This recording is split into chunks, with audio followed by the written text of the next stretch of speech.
स्वागत है आपका वाईएस स्टडी पॉइंट पर। आज हम अगस्त महीने की करंट अफेयर्स का सेट 13 करने वाले हैं। तो चलते हैं अपने पहले क्वेश्चन की तरफ। पहला क्वेश्चन है हमारा, किस राज्य या केंद्र शासित प्रदेश के भद्रवाह राजमा रामबन सुलाई शहद को जीआई टैग यानी कि जोग्राफिकल इंडिकेशन टैग प्रदान किया गया है? ऑप्शंस हैं उत्तराखंड, पश्चिम बंगाल, जम्मू कश्मीर, हिमाचल प्रदेश। इस क्वेश्चन का हमारा राइट आंसर हो जाता है जम्मू कश्मीर। जम्मू कश्मीर हमारे इस क्वेश्चन का राइट आंसर हो जाएगा। ये दोनों जो चीज़ें हैं, भद्रवाह राजमा और रामबन सुलाई शहद, ये दोनों ही चीज़ें जम्मू कश्मीर की हैं और इनको जीआई टैग प्रदान किया गया है। बढ़ते हैं अपने नेक्स्ट क्वेश्चन की तरफ। किस राज्य के चौकुआ चावल जिसको कि मैजिक राइस भी कहा जाता है, को भौगोलिक संकेत यानी कि जीआई टैग कब मिला है? तो ऑप्शंस हैं असम, बिहार, कर्नाटक, तमिलनाडु। इस क्वेश्चन का हमारा राइट आंसर हो जाता है असम। असम राज्य के चौकुआ चावल को भौगोलिक संकेत मिला है यानी कि जीआई टैग मिला है। बढ़ते अपने नेक्स्ट क्वेश्चन की तरफ।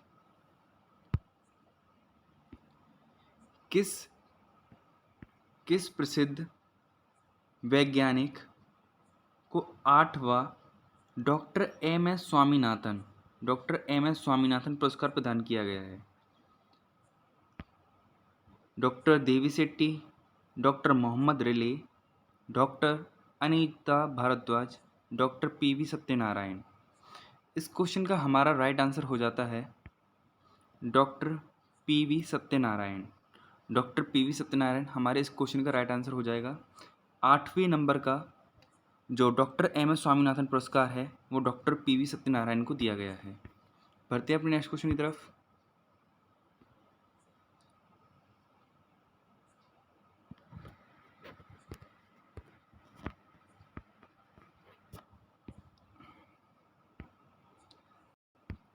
चंद्रयान 3 पर लगे हुए किस उपकरण ने चंद्रमा की सतह पर सल्फर की मौजूदगी की पुष्टि की है?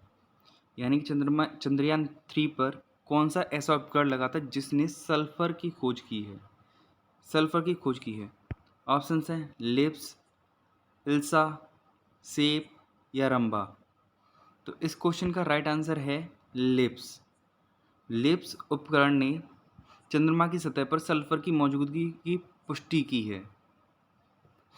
अब चंद्रयान 3 के उपकरणों के बारे में और डीपली जान लेते हैं। तो जो जस्ट एक पेलोड है यानी कि उपकरण है जो कि चंद्रयान पर लगा हुआ था, वो किसको मेजर करता है? टेम्परेचर को मेजर करता है यानी तापमान को मेजर करता है। तो पाया यह गया कि जो चंद्रमा की जो सरफेस है उस पर जो टेम्परेचर है वो 50 डिग्री सेल्सियस है यानी 50 डिग्री सेल्सियस है। लेकिन अगर 8 सेंटीमीटर अगर उसमें नीचे जाते हैं, उस सतह से नीचे जाते हैं, तो वहाँ पर टेम्परेचर -10 डिग्री सेल्सियस है यानी कि 60 डिग्री टेम्परेचर का फ़र्क देखने को मिलता है। प्रज्ञान रोवर ने कंफर्म किया है कि जो सल्फर यानी कि जो उसमें लेजर इंड्यूस्ड ब्रेकडाउन स्पेक्ट्रोस्कोपी है यानी कि लिप्स है, उसने सल्फर की प्रेजेंस को कंफर्म किया है। इसके साथ साथ aluminium, calcium, ferrous, chromium, titanium, manganese और सिलिकॉन और ऑक्सीजन जैसे और भी एलिमेंट्स को वहाँ पर पाया है। अब एक और पेलोड है यानी कि उपकरण है रंबा। ये चंद्रयान का है रंबा। ये लो प्लाज्मा डेंसिटी यानी कि पानी की प्रेजेंस को यानी कि पानी की जो प्रेजेंस होती है वेपर की फॉर्म में उसको मेज़र करने के लिए इसका यूज होता है। ये ILS है, ILSA। ये ILS क्या मतलब जो ILS जो पेलोड है उपकरण है, ये क्या काम करता है? ये काम करता है सुपर नेचुरल इवेंट को रिकॉर्ड करने के लिए। सुपर नेचुरल इवेंट क्या होंगे? जैसे कि मून क्वेक एक बार देखने को मिला था 26 अगस्त को। बढ़ते हैं अपने नेक्स्ट क्वेश्चन की तरफ। भारतीय प्रतिस्पर्धा CCI ने विस्तारा और किस एयरलाइन के विलय को मंजूरी दी है? विस्तारा और किस एयरलाइन के विलय को मंजूरी दी है? Go First, Air India, SpiceJet, Jet Airways. इस क्वेश्चन का हमारा राइट आंसर हो जाएगा एयर इंडिया। यानी कि अब जो एक ही एयरलाइन रहेगी, एयर इंडिया। विस्तारा एयरलाइन का विलय हो गया है एयर इंडिया में। बढ़ते अपने नेक्स्ट क्वेश्चन की तरफ। किस देश ने भारतीय पुरुष हॉकी 5S एशिया कप 2023 का खिताब जीता है? ऑप्शंस हैं भारत, श्रीलंका, मलेशिया, पाकिस्तान। तो इस क्वेश्चन का हमारा राइट आंसर हो जाएगा अपना देश भारत। अपने देश भारत ने पुरुष हॉकी 5S, जो 5S एशिया कप है, यानी कि इस 5S पुरुष हॉकी में क्या होता है, इसमें केवल 5 खिलाड़ी खेलते हैं, अन्यथा 11 खिलाड़ी खेलते हैं हॉकी टीम में। पर इस वाली जो हॉकी वर्ल्ड कप मतलब हॉकी 5S एशिया कप है, इसमें क्या है कि 5 ही खिलाड़ी खेलते हैं, 5 इस एक टीम के और 5 दूसरी टीम की। तो टोटल मिलाकर 10 खिलाड़ी इस मैच को खेलते हैं और इसको जीत लिया अपने देश भारत ने। बढ़ते हैं नेक्स्ट क्वेश्चन की तरफ।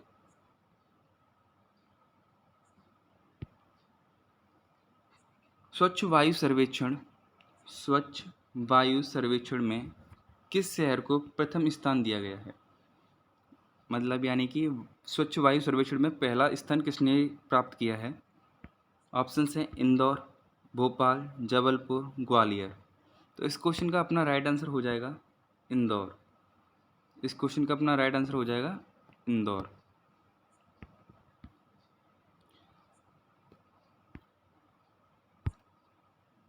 और जानते हैं वायु सर्वेक्षण के बारे में। 10 लाख से अधिक आबादी वाले क्षेत्र में इंदौर ने टॉप किया है। दूसरे नंबर पर अपना भारत रहा है, आगरा रहा है। और तीसरे नंबर पर ठाणे। 3 से 10 लाख आबादी वाले क्षेत्र में 3 से 10 लाख वाले आबादी वाले क्षेत्र में अमरावती ने टॉप किया है। दूसरे नंबर पर मुरादाबाद और तीसरे पर गुटो रहा है। 3 लाख से कम आबादी वाले क्षेत्र में परवाड़ू ने टॉप किया है। तो यानी कि हमें तीनों की टॉप याद रखनी है, जो पहले स्थान पर हैं इंदौर, अमरावती और परवाणु। बढ़ते हैं नेक्स्ट क्वेश्चन की तरफ। भारत ने एक राष्ट्र एक चुनाव की जांच के लिए किसकी अध्यक्षता में 8 सदस्यीय उच्च स्तरीय समिति का गठन किया है? Government constituted 8 member high level committee chaired by dash to prove one nation one election. Options हैं नरेंद्र मोदी, द्रौपदी मुर्मू, राजनाथ सिंह, रामनाथ कोविंद। तो इस क्वेश्चन का हमारा राइट आंसर हो जाएगा हमारे पूर्व राष्ट्रपति रामनाथ कोविंद की अगुवाई में 8 सदस्यीय उच्च स्तरीय समिति का गठन किया गया है, जो एक राष्ट्र एक चुनाव की जांच करेंगे। बढ़ते हैं नेक्स्ट क्वेश्चन की तरफ।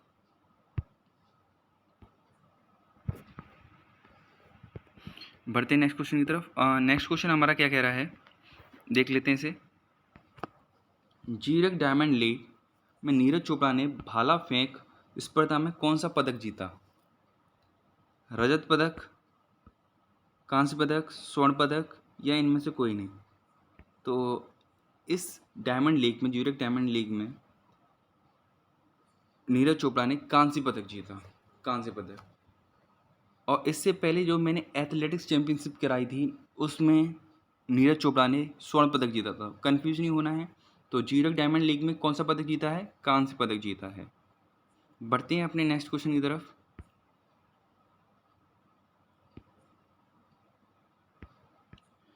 बीसवें यानी कि 20th आसियान भारत शिखर सम्मेलन के दौरान पीएम मोदी ने किस देश में भारतीय दूतावास खोलने की घोषणा की है?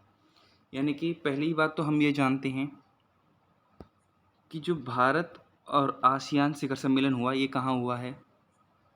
ये हुआ है जकार्ता में। और जकार्ता कहाँ की राजधानी है? ये राजधानी है इंडोनेशिया की। यहाँ पर ये सम्मेलन हुआ है। और आसियान का जो हेडक्वार्टर है वो भी जकार्ता में है। अब पीएम मोदी ने किस देश में भारतीय दूतावास खोलने की घोषणा की है? क्वेश्चन हमारा क्या है? पीएम मोदी ने किस देश में भारतीय दूतावास खोलने की घोषणा की है?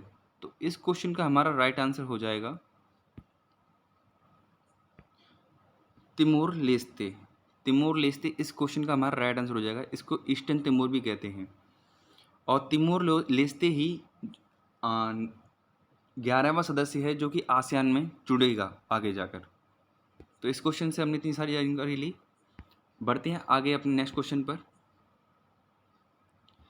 किस राज्य ने पंचायतों, नगरपालिकाओं और नगर निगमों जैसे स्थानीय निकायों में ओबीसी अन्य पिछड़ा वर्ग को 27% आरक्षण की घोषणा की है?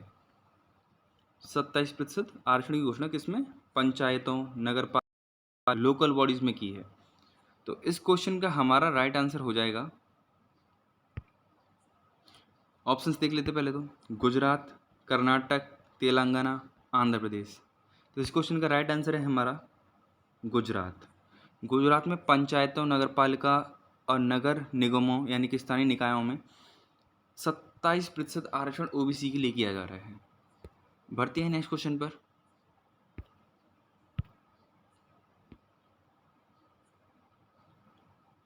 किस राज्य सरकार ने गृह लक्ष्मी योजना शुरू की है? ऑप्शंस हैं बिहार, गुजरात, महाराष्ट्र, कर्नाटक। तो गृह लक्ष्मी योजना ये स्टार्ट हो रही है कर्नाटक में। किस राज्य ने चालू किया है गृह लक्ष्मी योजना? कर्नाटक ने। बढ़ते हैं अपने नेक्स्ट क्वेश्चन की तरफ। बाकू में आयोजित ISSF विश्व निशानेबाजी चैंपियनशिप 2023 में भारत ने कितने स्वर्ण पदक जीते हैं? ऑप्शंस हैं 4, 6, 8, 9। तो इस क्वेश्चन का हमारा राइट आंसर है 6। 6 स्वर्ण पदक जीते हैं ISSF विश्व निशानेबाजी चैंपियनशिप में। ये कहाँ पर हुई थी? ये हुई है बाकू में। और भी जान लेते हैं इस शूटिंग चैंपियनशिप के बारे में।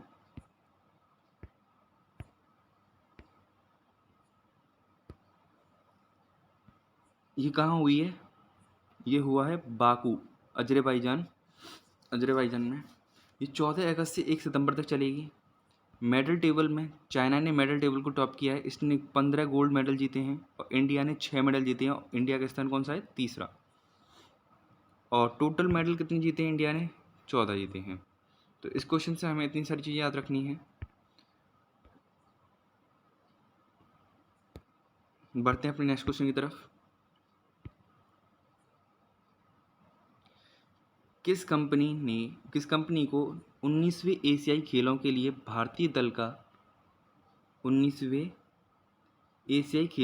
भारतीय दल का आधिकारिक प्रायोजक नामित किया गया है? Nestle, Amul, mother dairy, Britannia industries. तो इस क्वेश्चन का राइट आंसर है हमारा अमूल।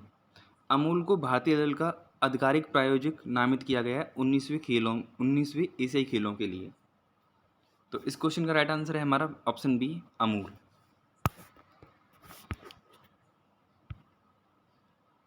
ये 19वें एशियाई खेल हो कहाँ रहे हैं? ये 19वें एशियाई खेल हो रहे हैं हमारे चाइना में, हांगझोउ प्रांत में।